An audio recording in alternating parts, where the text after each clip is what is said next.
Christ, man. We're going now. We're going now. Let's go now. Want me to turn this bus around? I don't know why we have a bus. No one That knows. seems economically Look, not it's a responsible. microbus, wagon. It's just cool looking, all right? Like, I'm pretty sure this is where our audience makes some short bus jokes right about now. would they be wrong? Feel free.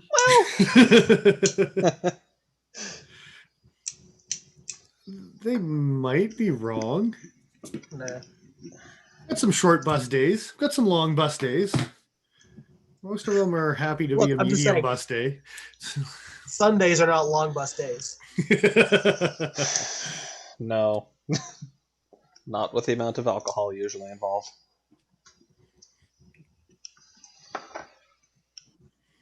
Oh, Justin apparently is going to push our short bus. I'm not sure from which direction. The back fire exit doesn't work very well, so it's really easy for the kids to just sneak out the back and give a push when they need to, right? So it's But this isn't a new bus. Like, this is fourth generation bought from the Partridge family in the 60s. Seriously. Partridge, you know way more about buses than I had assumed. Too much about buses, really. He knows too much. I might have. There's a turd in the punch bowl. It's not where you want them. I mean, not if you're drinking it. Oh, I'm drinking the punch. So we have a knife show. We do. We should probably talk about what everyone's carrying. Yeah. Indeed. You should probably start, Dennis. I would start, but it's actually disassembled right now. My large H&K. I was camping all weekend. Here, I'll throw this up. There's an Azula. I was also using it, as you can see, the tread marks of the wood that I'm probably going to be cleaning up. Anyway, went up to some old classics this year. The Azula treats me good. I was really happy with it all weekend long. So nice. What's going on, Mr. Fisk? What up? Also, Infinite Gunworks. Get back on the bus. Let's get going here. Let's go. For sure. So how do we do this, Joe? Are we doing it? Like, do we just do it? Yeah. Do it like your knife buddies. Like 3, 2, 1, go? Sure. The fact that you said ruined it, Joe. Yeah. Yeah. 3, 2, 1, ka-choo. Ka-choo. So, they're not knives, but I had it every damn day with me this weekend. Yeah. Look, it's dorky and it's dumb, but it's the only way I can have an OTF, and I'm going to enjoy it. It keeps me from buying illegal shit. Ben, evening, brother. Glad you could join us. What's up, Ben? I did actually have the holdout with me most of the weekend as well. Because I wasn't camping, but I kind of wanted to be, so I pretended like I was. Kind of doubling up. Well, I guess I set the precedent. I can't even bitch this time. For going that way, I also had the sway back with it. Yeah. You just know that Joe's going to give you two answers if he can, right? Absolutely. So, well, plus the comb's not really a knife. The precedent. I tried cutting stuff with it. You made your choice. Doesn't work. We can sharpen it. Can. What's going on, Stanson? 357. Dick Richards. Hey, guys. What's going on, guys? Welcome back to the short bus. Indeed. Ben apparently missed last week, unfortunately.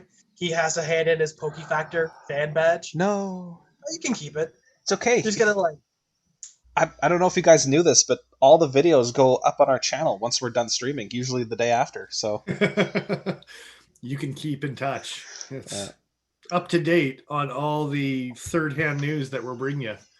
Apparently, Mr. Fisk has already deactivated Ben's Pokey Factor badge. So, sorry, brother. Is Mr. Fisk running the fan club?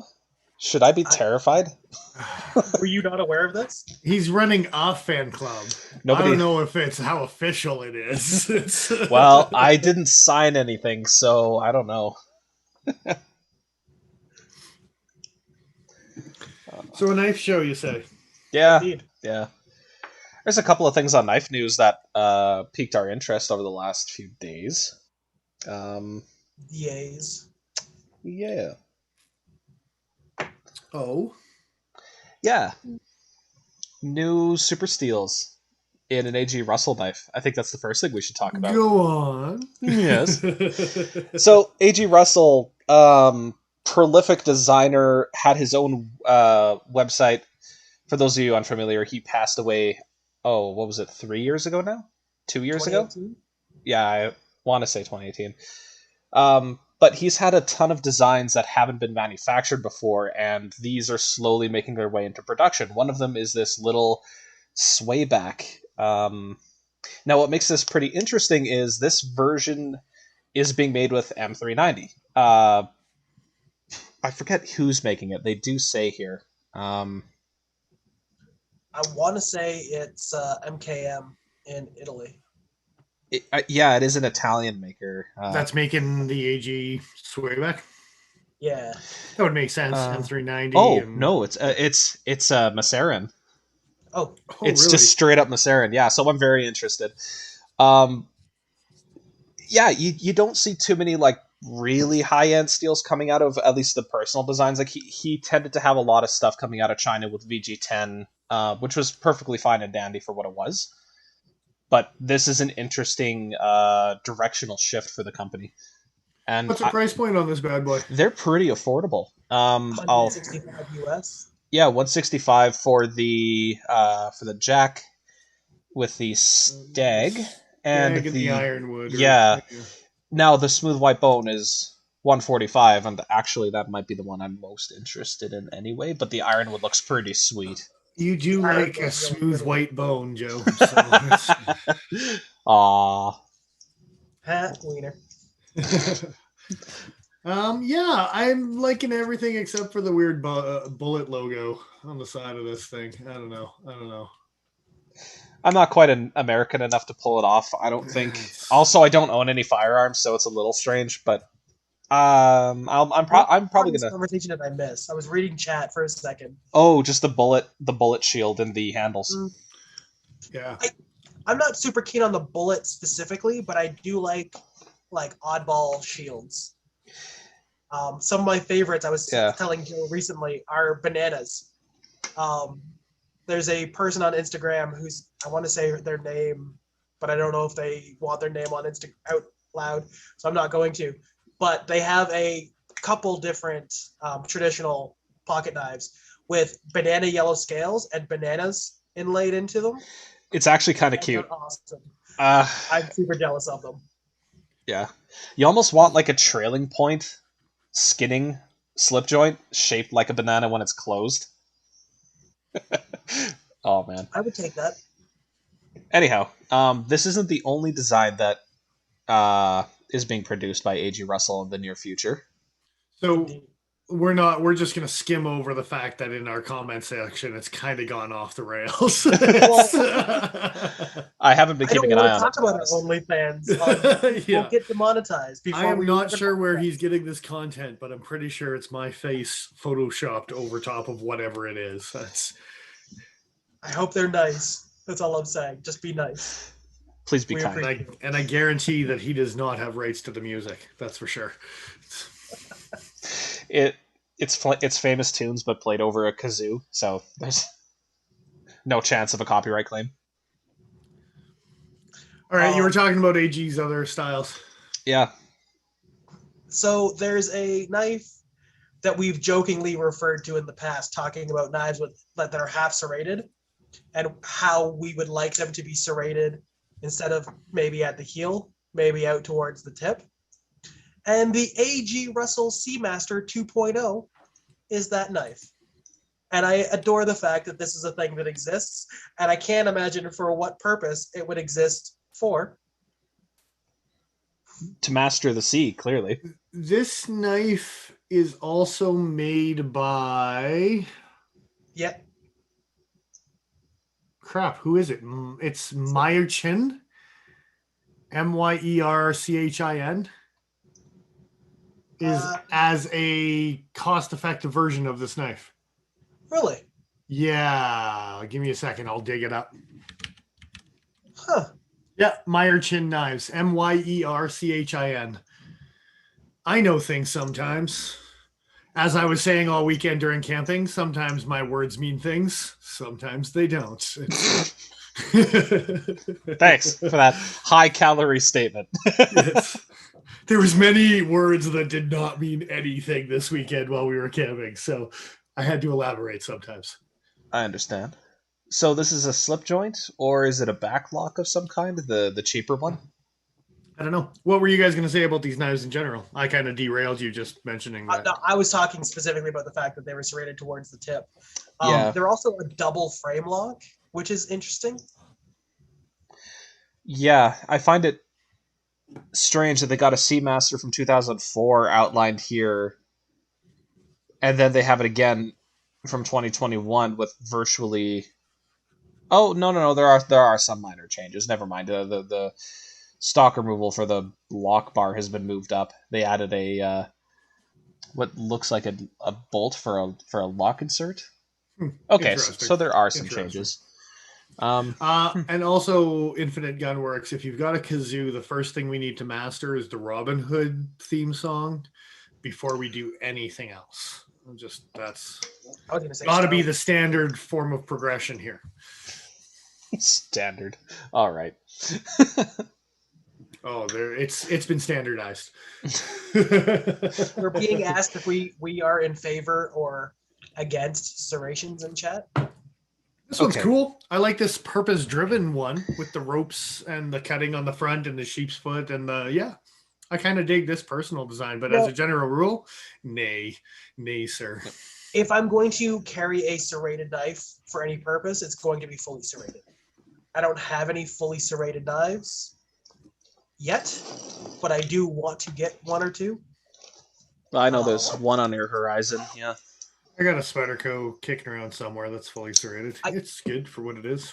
Ever since I started talking about getting a paramilitary fully serrated, I kind of want it. Mm-hmm. Yeah. Mm-hmm. Well, you've don't like strove after sillier things, so that's what I'm saying. Nowhere to go but here. Yeah. I don't know. I've long been of the opinion that if you're going to give me serrations on a utility knife, they should take up less than a third of the blade length, and they should be towards the heel. So, I don't know. I'm pretty biased, I guess, in that way. Generally, I don't like seeing them. I want you to know. I don't like seeing them. Not on the knives I own. They visually disgust me. They're not great looking. They're mean looking for sure, but they're not good looking. And I do agree with Dennis as far as like a purpose-driven design. Yeah, makes sense. The way I see this one working would be like you start your cut on a piece of rope at the smooth section, and as you're pulling your knife out, if it's not already through what you're cutting, it hits those serrations, binds in even deeper, and gets a deeper cut at the last. Yeah. I think the big thing is just it, like you were saying, a sure cut, especially in a maybe emergency seconds count kind of situation. You don't have to see where your serrations are. You take a slash at it, and if you get it with the first cart to get it going, but the serrations are going to finish the job for sure, right? So yeah, exactly. And then we got this cool, marlin spike for all my marling needs. Hey, man. Marling. I bet you find a use for it if you carry it. Probably. I probably could. It's better for picking rocks out of your shoe than your S30V. Well, maybe we should put that to the test. We go toe to toe. See who's the better rock picker. No. It's the Osborne. It's the Osborne. Oh, because shoes. Yeah, that's terrible. Anything about that? Yeah. Right. Anyhow, just some interesting weirdness out of A.G. Russell knives. Yeah.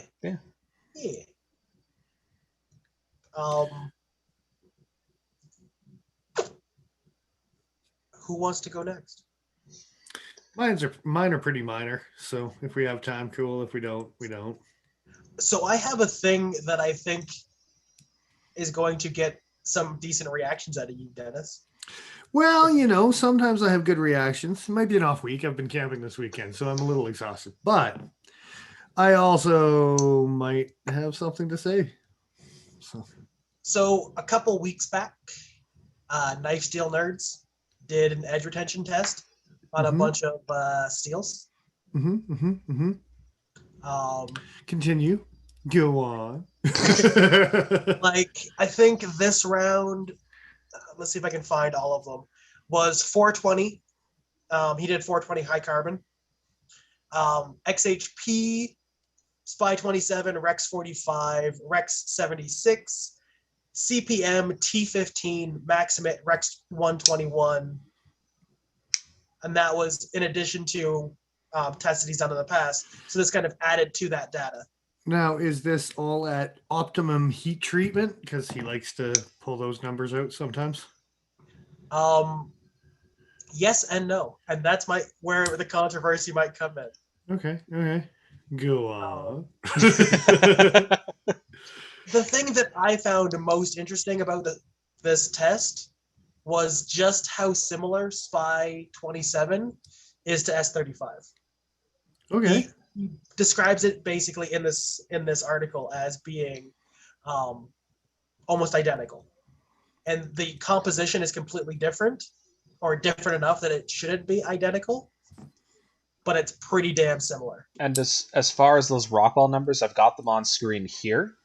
I don't know if this might be a bit better way of doing it so that you guys can see it, but and for the record, Fisk totally is in charge of our fan group. He's asking what everyone's carrying tonight because we didn't care apparently out of the 12 guys that are watching us. Jesus. All right. We're here for you guys. Thanks, Fisk, by the way. Thanks. Jeez. Yep. We appreciate you, Mr. Fisk. We're gonna have to make him a moderator at some point. We have our forum now. Jesus, that's not good. Yeah. So 420, and it looks like he's just calling it 420. I didn't see any mention of high carbon. But so he goes into that in the article talking about how 420 HC is not an actual distinction. It's just 420 comes with variable type amounts of carbon in it. Okay. And anything over, I think it was 0.38% is considered high carbon. And he tested at the higher carbon content. Okay, but for the sake of how would you pronounce that? Pedantry. He's referring to it as 420 to be clear as to what 100%. Steel it is. Okay, that's useful. Infinite Gunworks, Karen 20CV grip, Dick Richards, Spyderco and F-serrated, Cold Steel, Broken Skull. You guys know all about the Broken Skull. Hell yeah. Ben's still kicking on the Harpy. Okay. Have you cut something with it? I mean, once you do, then its job is done and you can buy a new knife, right? So, I mean, I'm wondering if that's why Infinite Gunworks' 20CV still has lock stick, is because he hasn't actually used it yet. So, oof. That's some shade. Oof. Well, if Dennis isn't going to talk smack to our viewers, who will? Yes. Me. Think about the viewers. Come on. Come on. They need the real experience here. So there's a chart on the article, Joe, where they show the edge retention versus Rockwell. I think it was Rockwell that they show it against. Okay. I see. Oh, this very tall chart here, hardness. Yes. Oh. I wanted to talk about it a little bit. Oh, sorry. You mean millimeters cut versus hardness? Yes. Okay. Yeah. That's the one. Okay. There's a certain steel on there that our esteemed colleague here enjoys a great deal. And it came up lower on the chart than I would have expected it to. Would you like to elaborate on where M4 landed? Because I know where this conversation is going. M4 landed, I think, almost dead even with S35. Or S30, I should say, not 35. I was going to say, basically even with S35 at a point lower, based on the trajectory, M4 at the same hardness should perform the same as S30 in terms of edge retention. In these tests. if you look at the test, the M4 was tested at 61 Rockwell. Which means the S30 would also be at a 61 Rockwell. No, the S30 was 60. No, there's a 60, but then there's also a 62, and they perform on either end. So the weaker hardness S30 performed at the same level as the M4, where the M4 was slightly harder. I'm seeing that there. Yeah. That doesn't shock me, for sure. In that particular test, that doesn't actually shock me, because if you get S30 up to a 60 or a 62. It should outperform. Yeah, like if they don't rock it at much over 60 very much because of the stability factor, right? And that's why you don't see it. But it doesn't blow me. That doesn't actually shock me, because it's kind of like you're telling me with these charts and stuff, 1095's optimal heat treatment is 64 Rockwell. Look, good luck finding a company that's got 1095 as an optimum heat treatment if that's the situation, right?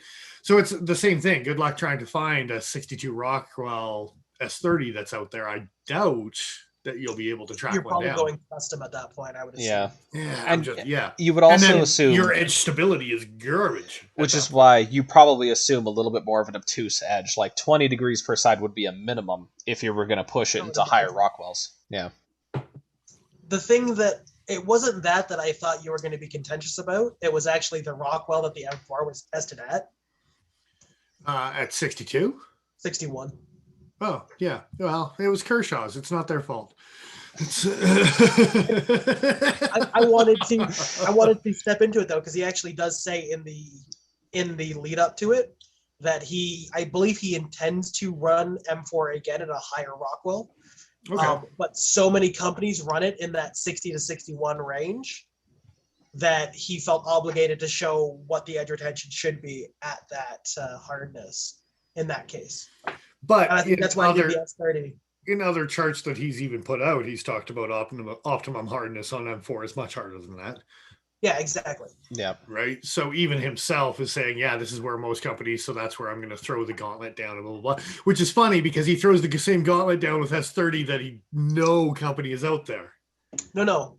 He's planning on doing it. He didn't have enough M4 with the original amount that he got to do the test properly. Okay. At different Rockwells. Yeah. So he chose to do the first test at 61 because that's what most companies do. And then he's going to expand from there. But yeah, I want to see M4 at like a 64. Yeah, 65. Yeah. You know what I mean? So yeah, no, it doesn't shock me. It doesn't perturb me in any way. It's just pushing things outside of a kind of everyday realm that you're probably going to see things at. And if, you twist the numbers, Maximate sucks at a 55. So a little bit. Yeah. He did. And in that situation, you're like, Maximate didn't cut any better than 1095. What's going on there? Blah, blah, blah. But, I mean, yeah, you can make grandiose statements like that without knowing some background numbers that once you lay those background numbers down, you're like, no, that doesn't shock me in the slightest, right? So, yeah. His this is an article that he updates periodically, but there's one that's a Patreon only one, so I'm not going to go into too much detail, but effectively he talks about optimal heat treat for peak toughness and edge holding, that cross section in a given blade steel. Supposedly for M4, I just had it zoomed in there, but it was between 66 and 67 seems to be the ultimate sweet spot for M4. So if you can get it there, it's as tough as it's going to be, and it's as good edge holding as you can expect. And yeah, I've seen like 64 to 66 type of thing. Benchmade likes to throw some 64s, and I've even file tested. I think it was the Super Freak that even seemed like it was surpassing the 64 even, right? And yeah, as far as durability as well as edge holding, that's one of the reasons she's still one of my favorites, right? So although crew air, I'm still waiting to beat the crap out of some crew air. Crew didn't make it out with you this weekend, eh? No, it didn't. I want to give you somewhat of a nice knife when I buy the brown one, and we'll see where it gets me. That's awfully generous of you. Also, I needed to bring out the Azula for some personal reasons as well. It needed to make a trip out to the woods. So, yeah. Absolutely. yeah, that was my thing. I thought it was going to have more Dennis vitriol in it. Yeah, you got to be common sense sometimes. You Oh, gotta put your personal emotions aside, and you have to look at it somewhat analytically. He just put up an article about 15V and the mythical 20V, and how they never ended up actually making 20V as a like actual product. Well, it's when you make Damascus out of 10V and 10V. So It's one fold. It's one. My legendary one full Damascus. You see that line there? That's the fold. You're welcome. So you did 2/3 of a clad steel. Great job. Yeah, I forgot the other half. I didn't want that. You are working with 10V here. It's not the easiest.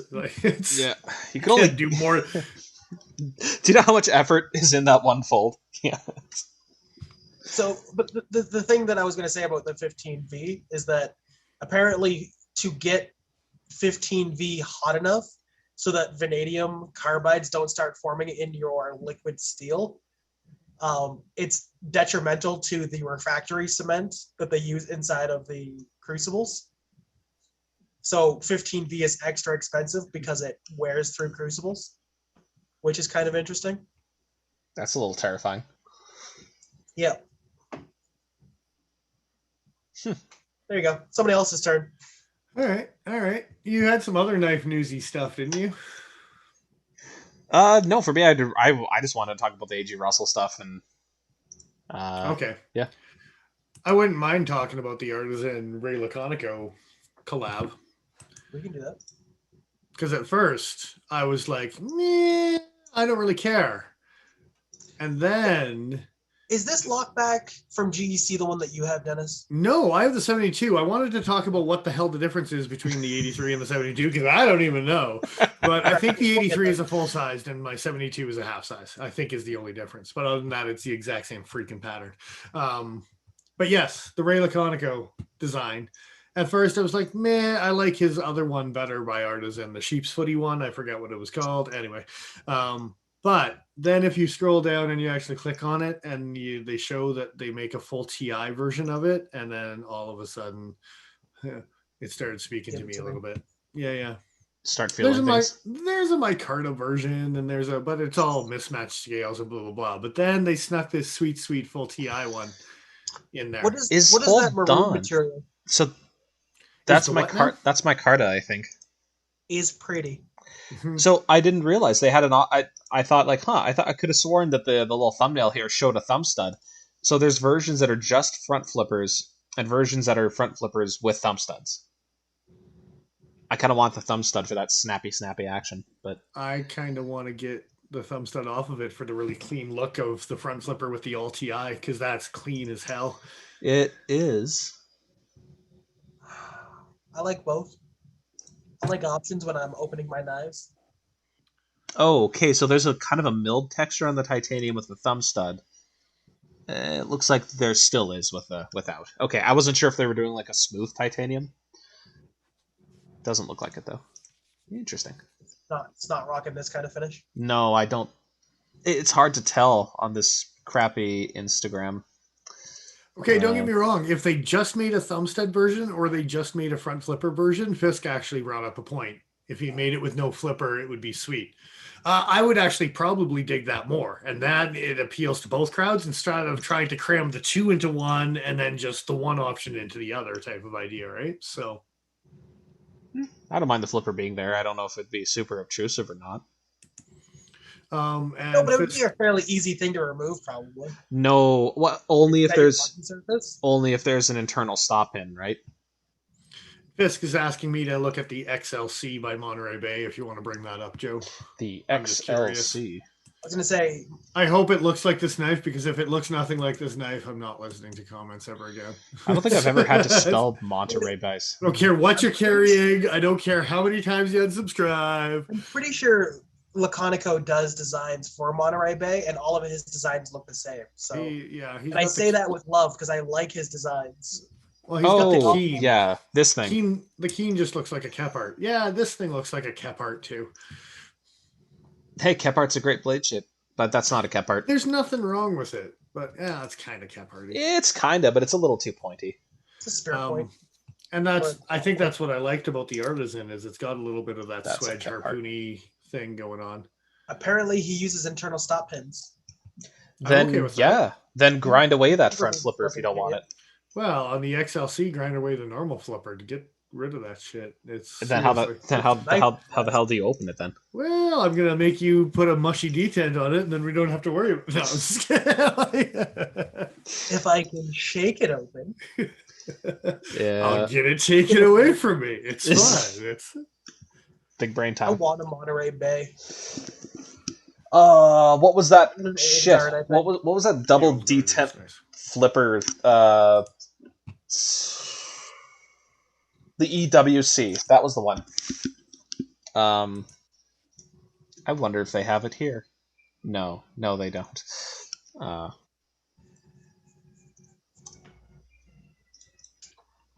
Oh, here you go. Yeah, this thing. So there's no lock. It's just a double D10 flipper slip joint, I guess. Yeah. I like it. Yeah, I dig that too. And that's a smock style flipper on it too, so it's hitting it from back here. No lock. You can just flip open, flip close. Hitting it from the back.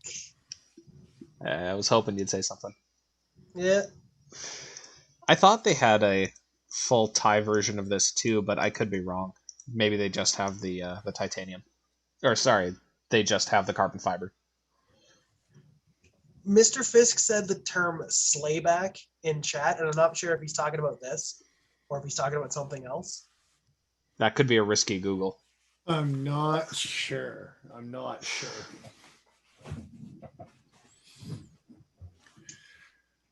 know, but I dig it. Anyhow, the Sirius looks cool. Yeah.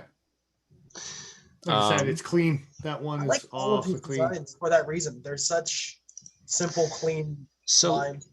S30V and yeah, the article highlights that they're not using their AR RPM9. They're using the S35. I don't know. People seem to generally like that steel, but if you have the option of bumping it up to S35, I'm not going to say no.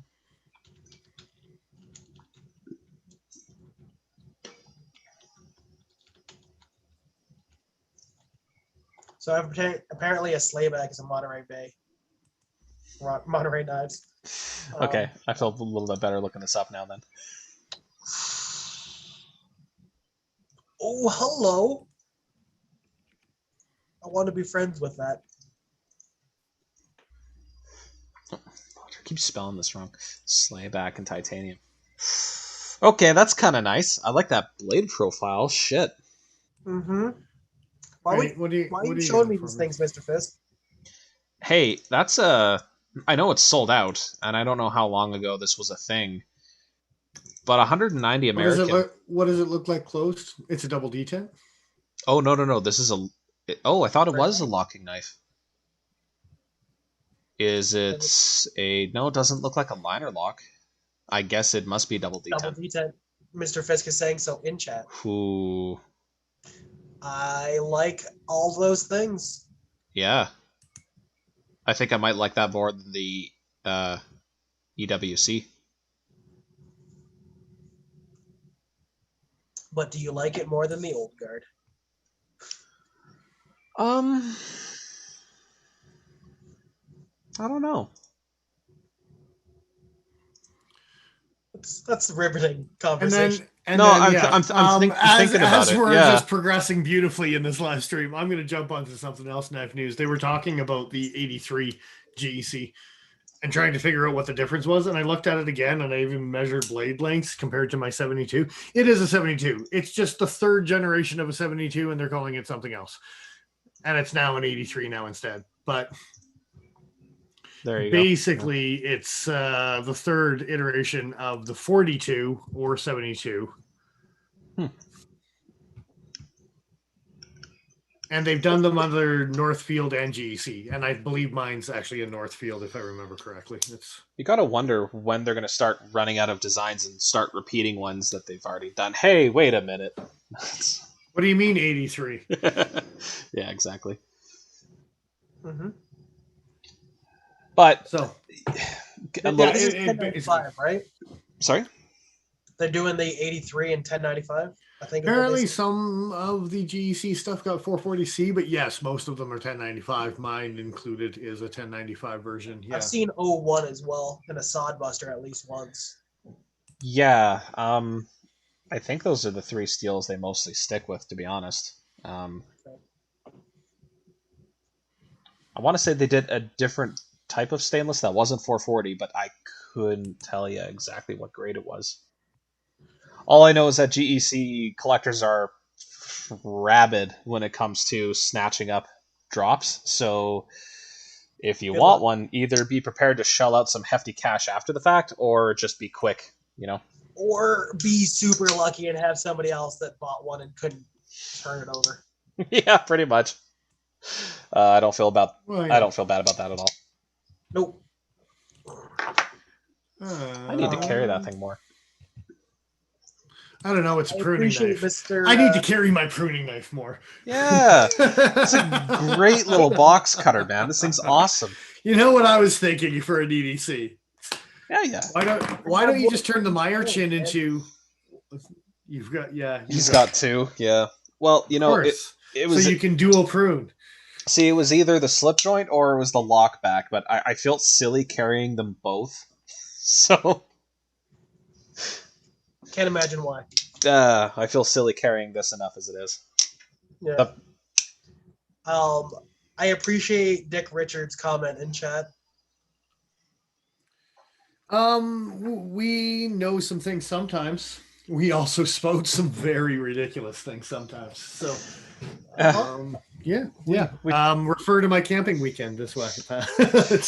we try to keep our opinions somewhat, reasonable and based in fact, but that's not always the case. Okay, if I order my GECs from Dav Gear, I'm almost guaranteed to not get 1095 in the blade. Or maybe a blade at all. How would you know, Dennis? It's still gonna rust on you. How would you tell? Gonna rust. You mean it isn't by the time I open the box? Are you telling me that's not like a coating on the blade? It's just solid rust on the exterior. It's not the exterior. It's all the way to the core. I'm pretty sure I have to wipe like dust on old. It's just rust instead off the top of the box. Dav Gear wouldn't do that to us. Under blade type, it just says iron oxide. Dav Gear hasn't been a company long enough for rust to develop. Come on. No, under blade it's type. It's going to be called something else in 3 weeks. So Dav Gear blade type or blade material. Yes. I can't remember what website, story, but I've seen that before. Funny story, but I actually had somebody get upset with me for patinaing my GEC. Really? Yeah. They can get over it. Oh, I just kind of, but it was amusing, to say the least. Man, yeah. I mean, it could be rusty compared to the conversation we've just had. True enough. I mean, they'd probably hate to see my GB2 then. If I can... All right. Do we have other things to chat about? I didn't have anything queued up in particular. Okay. Yeah. I did have one that I've kind of been teasing around for a couple weeks now. I can't even remember what brought it up, but you were going to say something, Paul? No, I was going to tell you that. Okay. Yeah. I got a chance to play with a brand new knife here, Joe. New-ish, I guess. Manly Knives, S90, very budget friendly. It's called the Manly City. It's on Manly Knives' website as well.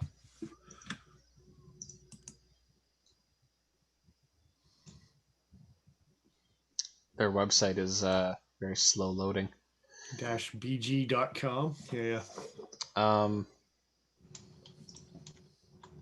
Okay. Well, and if you back it up to the main page, is this not it? No. This is it. But the one thing I was going to say is there's many options of these knives to choose from, as far as handle variations and colors and so on and so forth. Okay. Once it loads. There we go. And Ooh, those are some better pictures. For the most part, yes, Fisk, we do make stuff up, but we redact a lot of stuff too. It's a lot of educated guesswork if we're not 100% sure, and being freely admitting if we're wrong, for sure. But we get to do this for a while, so. There's a lockback with S90 from Manly now. Kind of has this native-y kind of feel. It's like a wasp kind of without the slip jointy action. Without the ratchet? For 72 euros. Yeah. So $100, give or take, of the polar bear dollars. That's more than a little tempting. These all look nice too. The thumb stud is swappable, so you can put it on lefty. They give you the extra little plate, so you can put the clip on the lefties. And something I didn't realize, you can actually get the 3D handles as well as flat handles. And there's a small price difference, but it's not much. Ooh. It's $2 if you want some contouring on your handle. Yeah. And I do. And I would. Oh, they've got the name. They've got the name of the knife in the lock bar relief. That's nice. And then they also changed. Where is my Manly? Yeah, there it is. On the Wasp, they used to have the actual words Manly written on the actual clip itself. Now they just have their logo. Why do you just have your logo? Oh, you got a different gen than I do. Yep. I got a first gen where the middle of it hits if you don't close it properly, but that just means you should probably close your knife properly. I don't think this says Manly on it anywhere. Fair enough. Yeah, it just got the leaf. So, fit and finish hasn't been perfect on those two examples that I've seen, but they're damn good for the money. I wonder if this is going to be much different. Well, and these are rounded, sculpted G10 handles with red liners and a lockback, and like S90, super thin, slicey. They got put under scrutiny for their heat treatment, but they came out like a champ. It was exactly what they wanted them to be on their S90s, right? So, yeah. The only downside is apparently dealing with Bulgaria may or may not be the easiest thing to deal with because they don't have a Manly Canada. I don't know if they've got a Manly USA or not, but we can look into it. Yeah, they had a Manly Canada for a hot minute, and then that went away, and it made me sad. And some jerks out there do buy the same model, Fisk. You are 100% correct. Whether they're tantoed or serrated variations of that same model, yeah, there's guys who have entire social media accounts based off of one knife. So, well, I like the fact that he's calling himself out there with it. Oh, yeah. Yeah, for sure it is.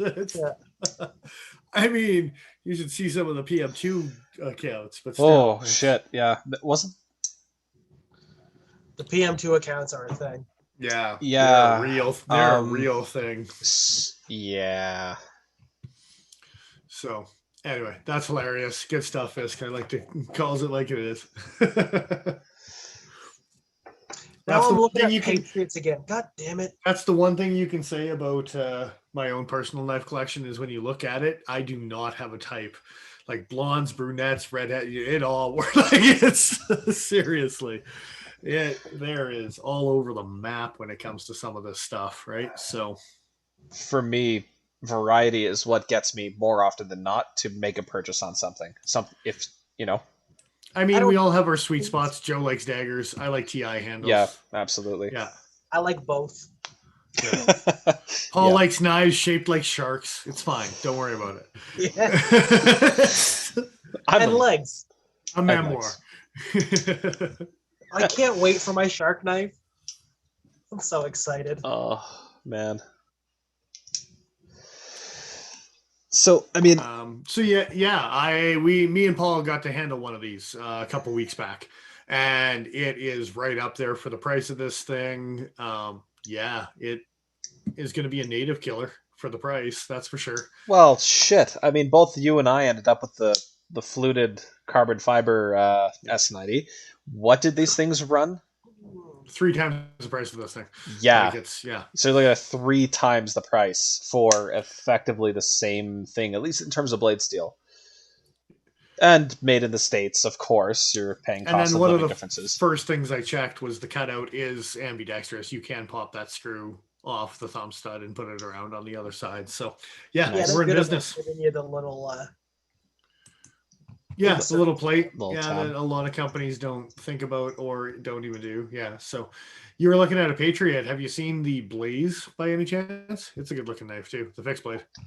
Yes, I was looking at the blades as well. But I want a toxic green Patriot so goddamn badly. I see what you're saying. I see.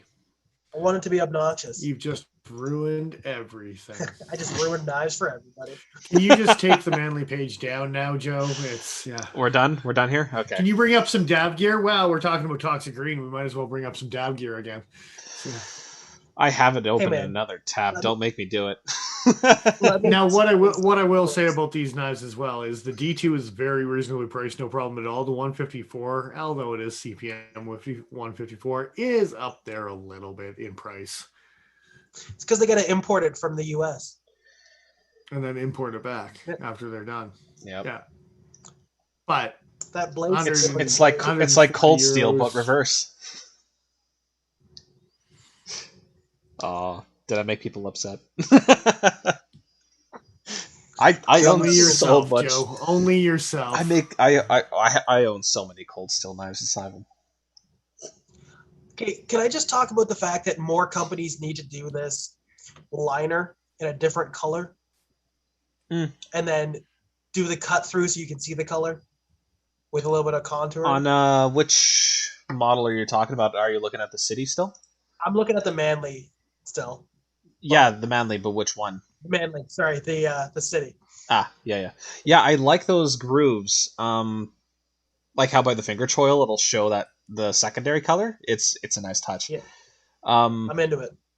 They don't seem to have. Okay, so for the 3D handle, I guess they don't cut down deep enough to get to that red layer.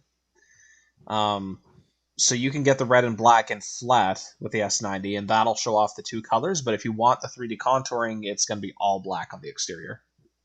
Hurtful. And to react to Ben's question, sorry, he's asking me about work stuff. I'm still in camping mode until tomorrow. No, I'm just, QSP brands we're going to work on. Manly is tough to deal with because Manly Canada folded.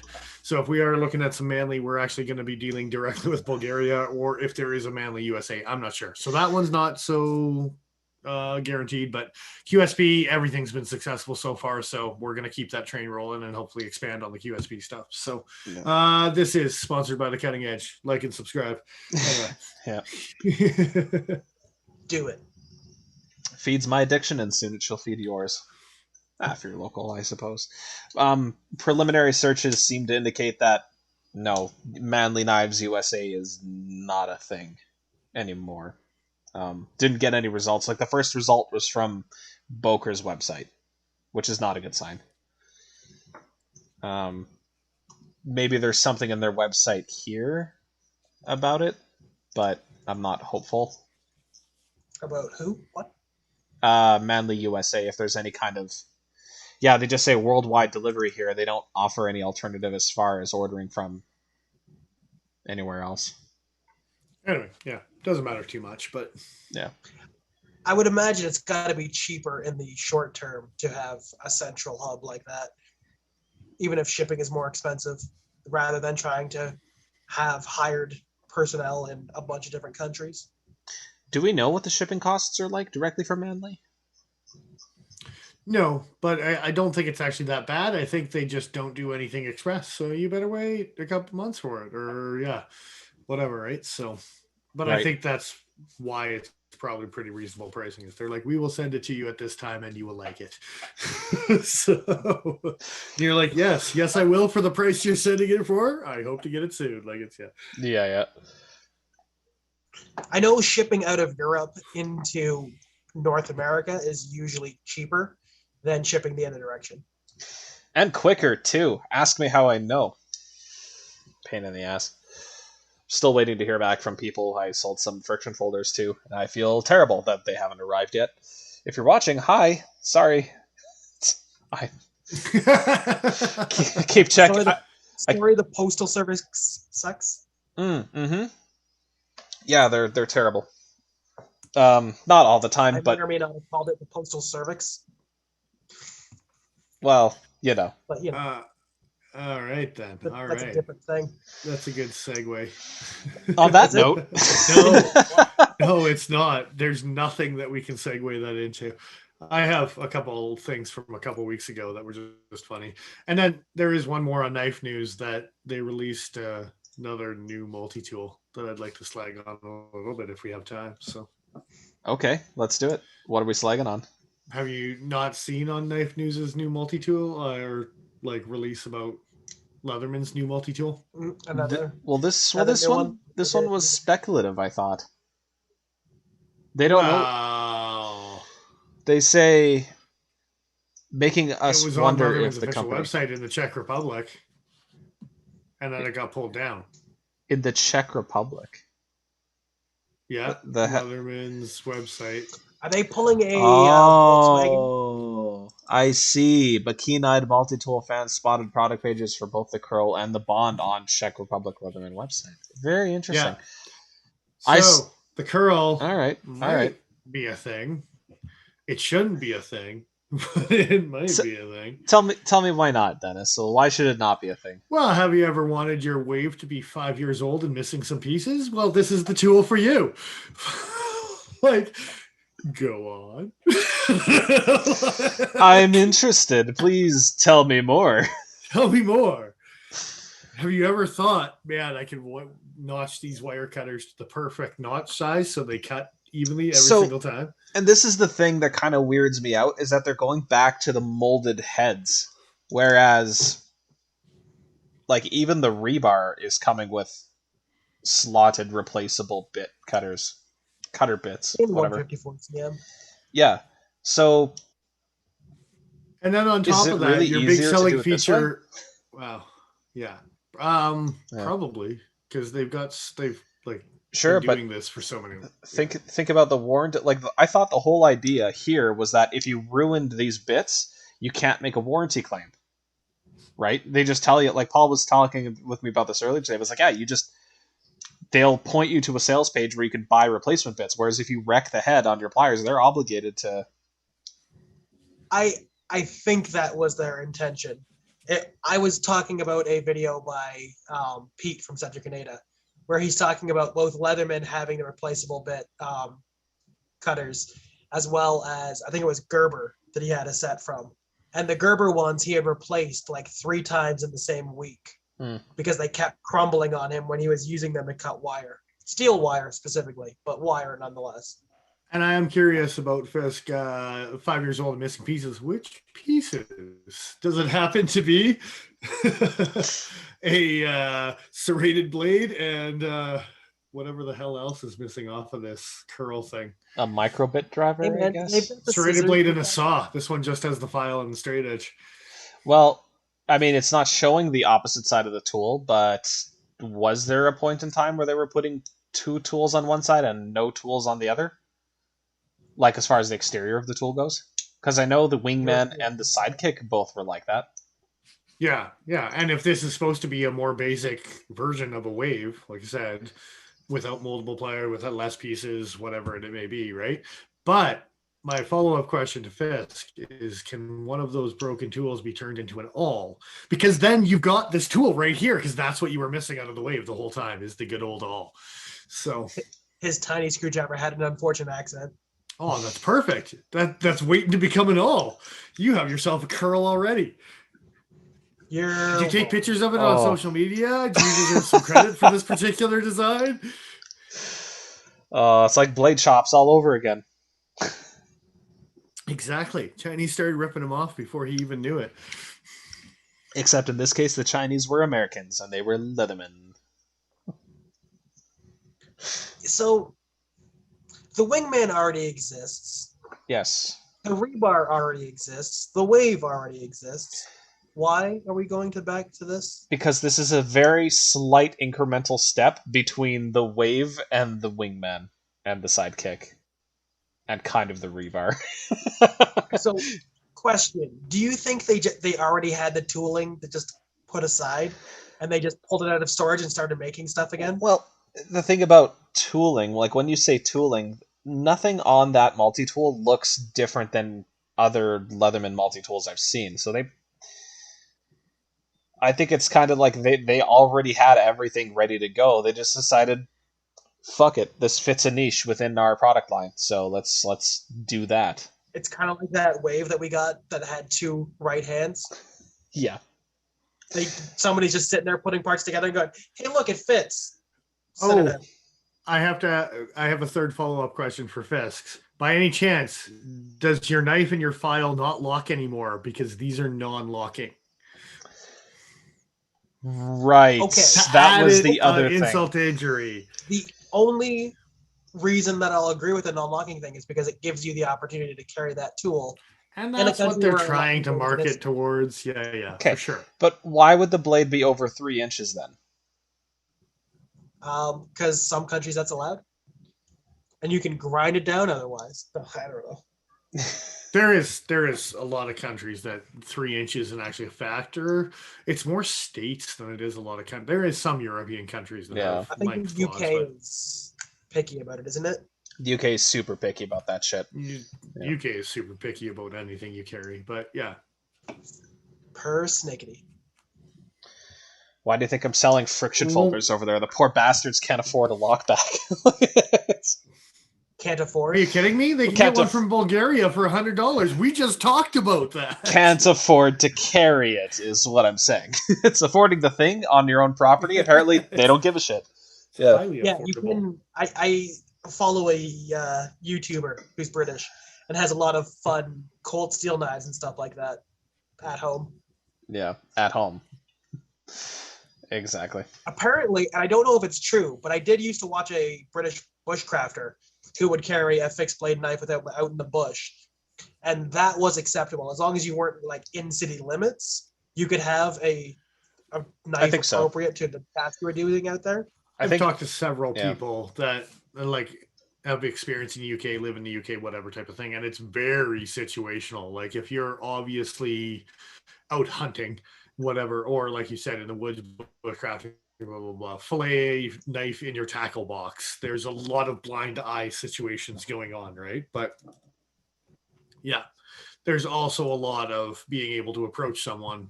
The concern about that whole like gray area though is that it leaves profiling as an option, which kind of sucks. Yeah. You know, if you have tattoos or something like that, it can land you in trouble for doing the same thing that the guy next to you is doing. You know, maybe you shouldn't have so many tattoos. No. Just tell me how to live my life. And yes, at one point in time, they wanted to ban all pointing kitchen knives in the UK, only Santokus and sheep's foot paring knives and things like that. I don't know if that actually went through, but yes. I don't know. I think that one might still be in deliberation. But I know that you can't get acid green knives with black blades. Yeah. Nope. Yeah. But either way, anyway, back on Leatherman's, non-locking. You can use it in the UK because it's non-locking until you spray it green, and then they'll take it away for being a zombie multi-tool. Not sure about the blade length on the new curl. If it's under 3 inches, then sure. But if it's over 3, doesn't matter if it's non-locking. I mean, really, the police officer is going to take pity on you because he's like, "Oh, what happened to your wave? Okay, I'll let you keep it." Yeah, I let Mr. Fisk borrow it. Maybe eventually it'll grow up to be a big boy wave, and until then, you'll just have this curl. And again, not sure where the name of this knife came for a multi-tool either, but anyway. I'm not sure, because at least like some of them make sense, like the crunch on that on the vice grippy pliers. Like, okay, cool, yeah, that makes sense. The Super Tool 3, was it the 3000 or 300? Super Tool 300 makes you feel like, yeah, like, man, this is like all futuristic and shit. And it's a super cool tool. Curl. I don't know. I think you need to reevaluate your life goals if the number's 300 on the end is. From now on, when you design knives, Joe, you should just start putting random numbers on the ends of it. That's what ZT's been thinking all along. Clearly, that's right. They haven't made a 9,000 yet. It all makes sense. Shockinator 12,000. It's Oh, terrible. So yeah. Anyway, I just wanted to rip on that a little bit because That's fair. That's fair. Leatherman's been really hit and miss. Like they've got some things that totally make sense, and you're like, okay, following the retro theme, we'll come up with some old school, and then they just, I don't know. I'm hoping what that is a step towards is them using all the tools they stamped out for the freeze that they didn't sell because the tool selection was kind of crap, and using those tools in other knives so they can put good tools into the free series. Because that would be cool. I don't believe that's the case, but I'm like, that's not the right blade. That's not the right scissors. That's not the right. Look, I'd love to agree with you on this one, but I'm looking at this curl. I just want it to be true, okay? So, do you guys think? I just want a good free. Do you think the free project, like the whole idea, is just kind of dead in the water at this point? Like, I've been watching Leatherman for a while, and it's like I said, as far as the inconsistency, sometimes they have some really awesome ideas, and you're like, okay, that's super cool. They should do that. Ratcheting with the multi-tool bit extender, like something that was this year, that you can come up with something that's like, yeah, that totally makes sense. A lot of people would probably really like that. Yeah. And then you come up with something that's just like, what the hell, guys? Like, so yeah. I don't know. All right. All I know is I've been happy with my rebar since I got it. I have no desire to buy other Leathermans at this point. Like, honestly, it's almost like the Swiss Army thing where it's like, don't fix it. You've got a good thing. Come up with classic designs, come up with new combinations of tools under the same thing, but stop giving us plastic handled signals where the fire starter breaks when you try to close the damn thing. Like, no shit. Yeah. Yes. I've got an idea. It's a crazy idea. But how about, while you're releasing old models, you re-release the Juice so I can get one?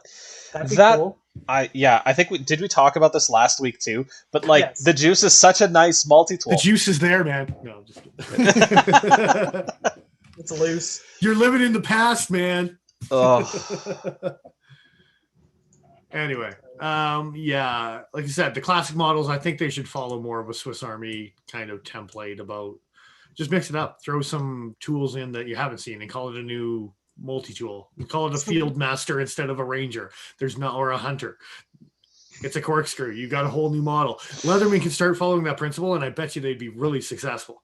What I'm hearing from you is you want to see a Leatherman with handles that are this wide so they can fit every single tool they make. Yes, but not if for me. If they did a classic tool, they would sell it out so fast that it's just like, here's a Leatherman where we put everything we could. For the ridiculous factor, they would sell out like in a silly amount of time. That's the worst part. There's people who Leatherman, pay. You're welcome. We'll take our royalties anytime. Sooner the better. We got to share with Fisk. He's already got the idea for the curl from 5 years ago, right? Like this is true. This is very true. We can share. All right. I think that's everything. Yeah. I think so. Yeah.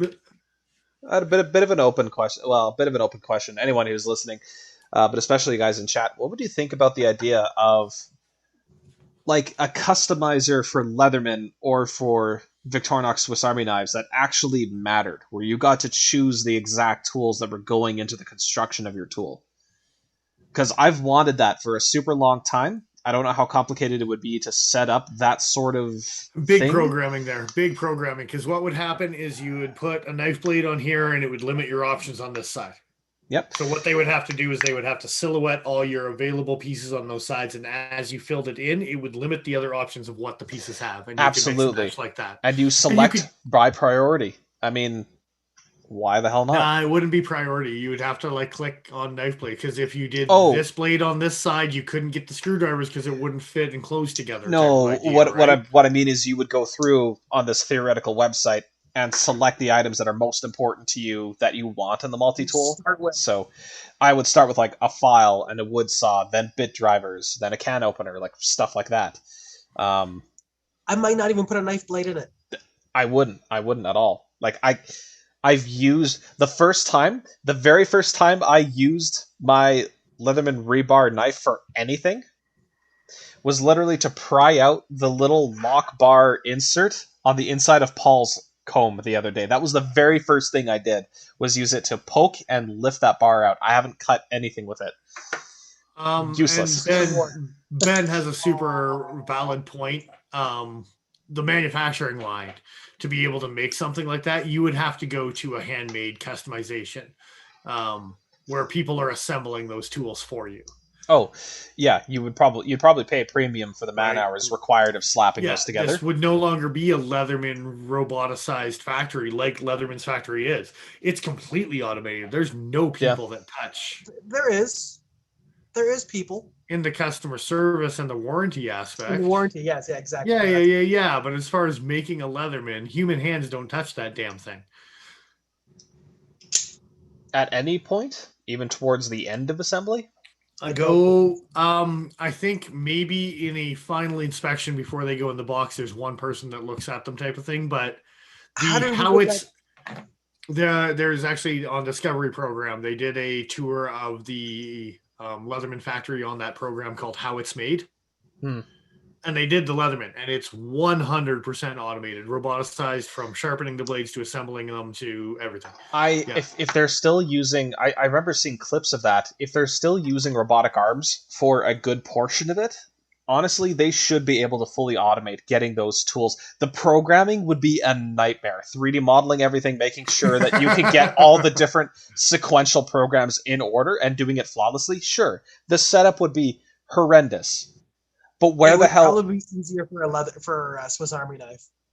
I don't think so, because there's a lot of intermeshing tools that, like, if you have a certain blade here, it has to be one of these other tools here. It can't be anything else. And if you don't want that tool, now there's a weird gap, right?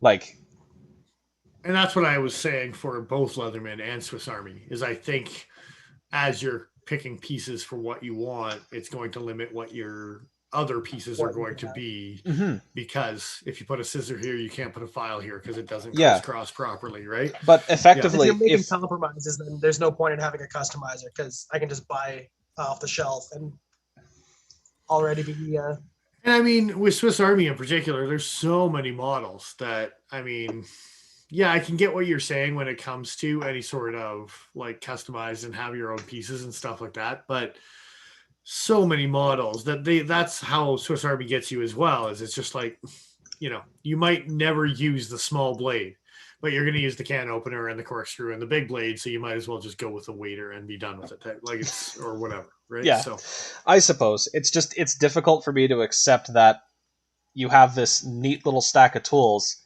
and you don't think, well, I could just put spacers to take up the gap for tools that I wouldn't want, and I'd have the same size handle at the end of the day.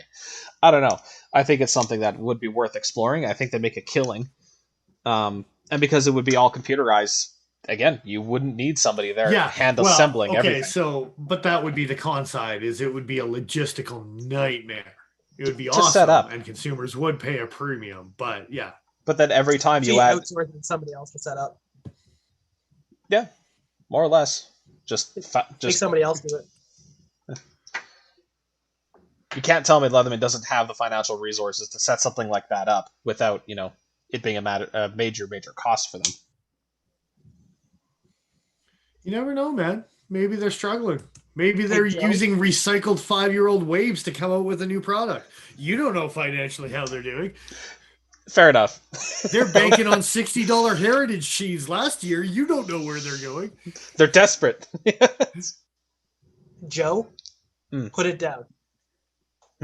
Oh, no, that was actually this. Oh, there you go. Yeah. All right. Having said that, I think we're pretty much at an end here, guys. I think so. Yeah. Seems like a good place to leave it. Just bitching about Leatherman. You know how we do. I went on a tear. They're going to come out with some new products, and, you know, until they come out with something as good as the ratchet for the bit extender, because that's been the gold idea so far for 2021. But what's the first model they include it with? What, prediction wise? Yeah, prediction wise, what's the first model they include the ratcheting? Surge. It should be the Surge. Yeah. With the multi-bit screwdriver. Could be the Wave too, for that same reason. It could be the Mutt. Could be the Mutt. The Mutt would be super handy for a fire disassembly tool. right? Yarp. Anyway, I think we should wrap this gravy train up. All right. Yeah. Let's do it. Thanks again for joining us, guys. Always a pleasure to have you aboard for the wild ride. The wild ride of us bitching about companies not doing the things we want, and the companies doing the things we want in different countries. Doing it wrong. There's some companies that are doing things right. We looked at a Manly knife tonight. Well, It's fine. that's what I said. Different countries. Yeah. Yeah. And I think Ben stepped on it or pointed at it before, but thanks to the cutting edge for He stepped on it. He pointed at it. He laughed a little bit at the end, but yeah, cutting edge. there was a flourish of hands. Yeah, you shook it out again and put the sign back up like nothing happened. Fresh as daisies. Good to go. Yeah, thanks, Cutting Edge, for referring some new knives that we can play with. Hopefully soon. Apparently, we got to wait another 100 goddamn days for a bench made with aluminum handles. So yeah, don't thank Cutting Edge for that until it actually happens. But yeah, I don't think we should blame the Cutting Edge for that either, though. No, there's bigger fish to fry on that pond. 93 days, 21 hours, friends. Oh, nice. We scrolled over in the last day or so. Yeah. That will happen. Last hour or so. Sorry. The last day or so. Anyway, also follow us on Instagram. All the guys who are donating towards Patreon, we really appreciate it. I know we haven't done much review content. We're still working on that, but we are enjoying the live streams and you guys joining us. So that's going to continue to happen. And at least we'll have some content one way or another. So I am who I am. I'm Dennis Vipers. I am the Iron Joe. And I'm XL.ca. Thanks again for joining us, guys. See you.